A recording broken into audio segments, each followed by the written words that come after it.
3-4টে booth যদি তৃণমূল দখল করে নিতে পারে, 3-4টে বুথে যদি ছাপ্পা মারতে পারে, তাহলেই কিন্তু তৃণমূল সহজেই খেলাটা ঘুরিয়ে দিতে পারে। সব বিধানসভার বুথ দখল করার দরকার নেই, ওরা টার্গেট করে নেয় যে কোন কোন এলাকার বুথ আমরা দখল করব।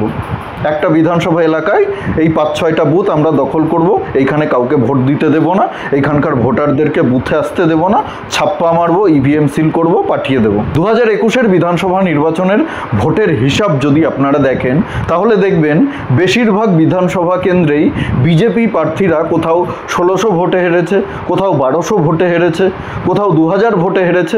খুব বেশি মার্জিন নেই তৃণমূল আর বিজেপির ভোটের মধ্যে, খুব বেশি তফাৎ নেই, সামান্য ভোটে হেরেছে বিজেপি প্রার্থীরা। 2011 সালে আমাদের রাজ্যে যখন পালাবদল হয়েছিল, সেই সময় তৃণমূল কিন্তু সাংগঠনিকভাবে এতটা শক্তিশালী ছিল না। বুথ লেভেলে তৃণমূলের তো কোনো সংগঠনই ছিল না। আজকে বিজেপির যে পরিমাণে সংগঠন রয়েছে, সেই তুলনায় হিসেব করলে এর 2% সংগঠন তখন তৃণমূলের ছিল না। আমার এখনও পরিষ্কার মনে আছে, স্পষ্ট মনে আছে, সেই সময় আমাদের এলাকাতে তৃণমূলের কোনো মিছিল হলে হাতে গোনা 3-4 জনের বেশি না, 3-4 জন লোক একটা ভাঙা সাইকেলের উপরে তৃণমূলের ঝান্ডা বেঁধে খুব আস্তে আস্তে স্লোগান দিতে দিতে যেত, আর এদিক ওদিক তাকাতো। সিপিএমের কোনো নেতা তাদেরকে দেখে ফেললো কিনা সেই ভয়ে থাকতো, আতঙ্কে থাকতো। যদি কোনো সিপিএমের নেতা দেখে ফেলে তাহলে বিপদ আছে, রাতের বেলায় বাড়িতে গিয়ে পিটিয়ে আসবে, এরকম একটা পরিস্থিতিতে তখন তৃণমূল ভয়ে ভয়ে মিছিল করত। তখন অনেক বড় বড় রাজনৈতিক বিশ্লেষকরাও কল্পনাও করতে পারেনি যে সিপিএমকে তৃণমূলের মতো এমন একটা পলিটিক্যাল পার্টি ক্ষমতা থেকে ছুঁড়ে ফেলে দেবে। 34 বছর ধরে ক্ষমতায় থাকা কমিউনিস্টদেরকে তৃণমূলের মতো একটা দল হারিয়ে দেবে। অনেকেই সেই সময় ভাবতেও পারেনি, কিন্তু সেটাই হয়েছিল। যদিও এখন সেই সব তৃণমূল নেতারা আর নেই, তাদেরকে আপনারা খুঁজে পাবেন না। যারা ওই সময় ভাঙা সাইকেল নিয়ে তৃণমূলের ঝান্ডা নিয়ে মিছিল করতো, সিপিএম নেতাদের মার খেয়ে তৃণমূলের জন্য লড়াই করতো, সেই সব তৃণমূল নেতাদেরকে এখন আপনি খুঁজে পাবেন না। ক্ষমতায় আসার পরে তৃণমূল সিপিএম থেকে, কংগ্রেস থেকে যত ক্রিমিনাল রয়েছে, মাস্তান রয়েছে, মাফিয়া রয়েছে, তোলাবাজ রয়েছে, সবাইকে একেবারে দলে এনে সংগঠন সাজিয়েছে। যারা বুথ দখল করতে পারে, মারপিট করতে পারে, তোলাবাজি করতে পারে, গরু পাচার করতে পারে, সেই সমস্ত লোকদেরকে তৃণমূল নিয়ে এসে ক্ষমতায় বসিয়েছে, তাদের হাতে দায়িত্ব দিয়েছে, তাদেরকে দিয়ে সংগঠন মজবুত করেছে। তবে সময় কিন্তু বদলে গেছে, এটা 2011 না। এখন ভোট হয় না, এখন ভোট করাতে হয়। আপনারা যদি মনে করে থাকেন যে তৃণমূলের দুর্নীতির জন্য মানুষ তৃণমূলের থেকে মুখ ফিরিয়ে নিয়েছে, তৃণমূলকে আর কেউ ভোট দেবে না, 26-এ তৃণমূল আর ক্ষমতায় আসতে পারবে না, তবে আপনারা মূর্খের স্বর্গে বাস করছেন। কারণ তৃণমূল কিভাবে ভোটটা করাতে হয় সেটা খুব ভালো করে জানে, তৃণমূলের নেতারা কিভাবে ভোট করাতে হয় সেটা খুব ভালো করে জানে। সে কেন্দ্রীয় বাহিনী থাকুক বা যে বাহিনী থাকুক না কেন, ভোট কিভাবে করাতে হয়, ভোটের প্রস্তুতি কিভাবে নিতে হয়, এটা তৃণমূল কিন্তু খুব ভালো করে জানে। আর তৃণমূল এই প্রস্তুতি শুরু করে দিয়েছে। তৃণমূল হাত পা গুটিয়ে বসে নেই। আপনারা যদি মনে করে থাকেন যে তৃণমূল ব্যাকফুটে রয়েছে, এই চাকরি চুরির ঘটনা সামনে আসার পরে, দুর্নীতির ঘটনা সামনে আসার পরে, আরজি করের ঘটনা সামনে আসার পরে তৃণমূল ব্যাকফুটে রয়েছে, তৃণমূল গুটিয়ে গেছে, তৃণমূলের নেতারা গুটিয়ে গেছে, তাহলে আপনারা মূর্খের স্বর্গে বাস করছেন। তৃণমূল কিন্তু তলায় তলায় নিজেদের কাজ শুরু করে দিয়েছে। প্রতিটি বুথে বুথে বোমা বন্দুক প্রস্তুত করা, গুলি পৌঁছে দেওয়া, বন্দুক পৌঁছে দেওয়া, কিভাবে বুথ দখল হবে, কারা কারা বুথে থাকবে, কিভাবে মানুষকে ভয় দেখানো হবে, সব প্রস্তুতি কিন্তু তৃণমূল শুরু করে দিয়েছে। আপনারা ভাবছেন যে ভোট শান্তিপূর্ণভাবে হবে, এসআর হবে, ভুয়ো ভোটারদের নাম ভোটার তালিকা থেকে বাদ চলে যাবে, একেবারে সুষ্ঠুভাবে নির্বাচন হবে। এরকম নির্বাচন পশ্চিমবঙ্গে এর আগে কোনো দিন হয়নি, একটা নতুন ইতিহাস তৈরি হবে, এরকমটা আপনারা অনেকেই মনে করছেন যে এসআর হলেই একেবারে তৃণমূল শেষ হয়ে যাবে। আমি আপনাদেরকে হতাশ করছি না, আমি আপনাদেরকে সত্য বলছি।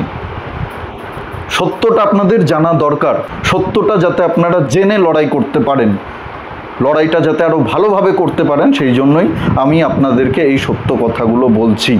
মমতা বন্দ্যোপাধ্যায়কে হালকাভাবে নেবেন না, ওনার সবসময় প্ল্যান ABCD EFG একেবারে A to Z রেডি থাকে ওনার প্ল্যান। একটা প্ল্যান ফেল করলে দ্বিতীয় প্ল্যান অ্যাক্টিভ করে দেন, দ্বিতীয় প্ল্যান ফেল করলে তৃতীয় প্ল্যান অ্যাক্টিভ হয়ে যায়। কি ভাবছেন এসআইআরে যদি ভুয়ো ভোটারদের নাম সত্যি সত্যি বাদ চলে যায় তাহলে আর বুথ দখল হবে না, ছাপ্পা ভোট পড়বে না, ভোটে কারচুপি হবে না? তৃণমূল সেই সব কিছুই ভেবে রেখেছে। যদি সত্যি সত্যি তৃণমূল ভুয়ো ভোটারদের নাম ভোটার তালিকাতে রাখতে না পারে, হাজার চেষ্টা করেও যদি এসআইআর আটকাতে না পারে, তাহলে তৃণমূলের কাছে প্ল্যান বি রয়েছে। কিভাবে ভোটের দিন খেলা ঘোরাতে হবে সেই প্রস্তুতি কিন্তু তৃণমূল অলরেডি নিতে শুরু করে দিয়েছে।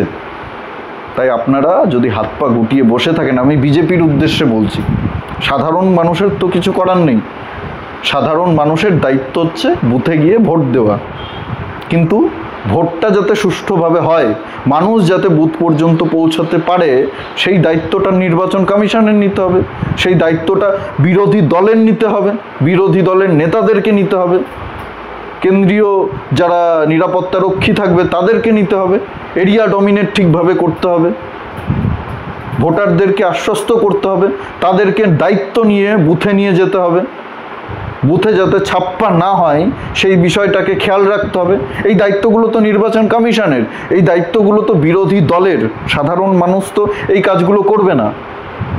সাধারণ মানুষের দায়িত্ব বুথে গিয়ে ভোট দেবে। নির্বাচন কমিশন যদি সুষ্ঠুভাবে এই রাজ্যে নির্বাচন করাতে পারে, যদি মানুষ ভোট দিতে পারে, তাহলে তৃণমূলের বিসর্জন নিশ্চিত। এটা আমি আপনাদেরকে দায়িত্ব নিয়ে বলছি, লিখে রাখুন। যদি সুষ্ঠুভাবে নির্বাচন হয়, যেটা আমাদের রাজ্যে আজ পর্যন্ত কোনো দিন হয়নি। নির্বাচন কমিশন এত বছর ধরে নির্বাচন করাচ্ছে, পশ্চিমবঙ্গে কোথায় কোথায় সমস্যা হয়, কি কি সমস্যা হয়, এই বিষয়গুলো তো নির্বাচন কমিশনের জানা উচিত, বিজেপির জানা উচিত। বিজেপির এই যে দিল্লিতে যারা বড় বড় নেতা রয়েছেন, যারা দায়িত্বে রয়েছেন পশ্চিমবঙ্গের, তাদের জানা উচিত কোথায় কোথায় অসুবিধা হয়, কোন কোন বুথে অসুবিধা হয়, কোথায় কোথায় দুষ্কৃতীরা বুথ দখল করে, সাধারণ ভোটারদেরকে ভয় দেখায়। এই বিষয়গুলো তো নির্বাচন কমিশনের জানা উচিত, বিজেপির জানা উচিত, এবং সেই হিসেবে আগে থেকেই প্রস্তুতি নেওয়া উচিত যাতে ভোটে অশান্তি না হয়। পশ্চিমবঙ্গের জনগণ সুষ্ঠু একটা নির্বাচন চায়, যেটা পশ্চিমবঙ্গের ইতিহাসে আজ পর্যন্ত সম্ভব হয়নি।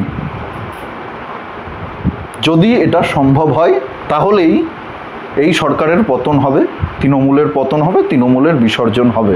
আর যদি সেটা না হয় তাহলে ওই এসআইআর ঠেসআইআর করে লাফালাফি করে কোনো লাভ নেই। 2021-এর বিধানসভা নির্বাচনের ভোটের হিসাব যদি আপনারা দেখেন, তাহলে দেখবেন বেশিরভাগ বিধানসভা কেন্দ্রেই বিজেপি প্রার্থীরা কোথাও 1600 ভোটে হেরেছে, কোথাও 1200 ভোটে হেরেছে, কোথাও 2000 ভোটে হেরেছে। খুব বেশি মার্জিন নেই তৃণমূল আর বিজেপির ভোটের মধ্যে, খুব বেশি তফাৎ নেই, সামান্য ভোটে হেরেছে বিজেপি প্রার্থীরা। অর্থাৎ 3-4টে বুথ যদি তৃণমূল দখল করে নিতে পারে, 3-4টে বুথে যদি ছাপ্পা মারতে পারে, তাহলেই কিন্তু তৃণমূল সহজেই খেলাটা ঘুরিয়ে দিতে পারে। সব বিধানসভার বুথ দখল করার দরকার নেই, ওরা টার্গেট করে নেয় যে কোন কোন এলাকার বুথ আমরা দখল করব। একটা বিধানসভা এলাকায় এই 5-6টা বুথ আমরা দখল করব, এইখানে কাউকে ভোট দিতে দেব না, এইখানকার ভোটারদেরকে বুথে আসতে দেব না, ছাপ্পা মারবো, ইভিএম সিল করব, পাঠিয়ে দেব। এই পরিকল্পনা নিয়ে, এই প্ল্যান নিয়ে তৃণমূল ভোটটা করায়। এটাই তো তৃণমূলের আসল খেলা। আর এই খেলা যদি নির্বাচন কমিশন আটকাতে না পারে, বিজেপি যদি আটকাতে না পারে, তাহলে আবার বিজেপির সঙ্গে খেলা হয়ে যাবে।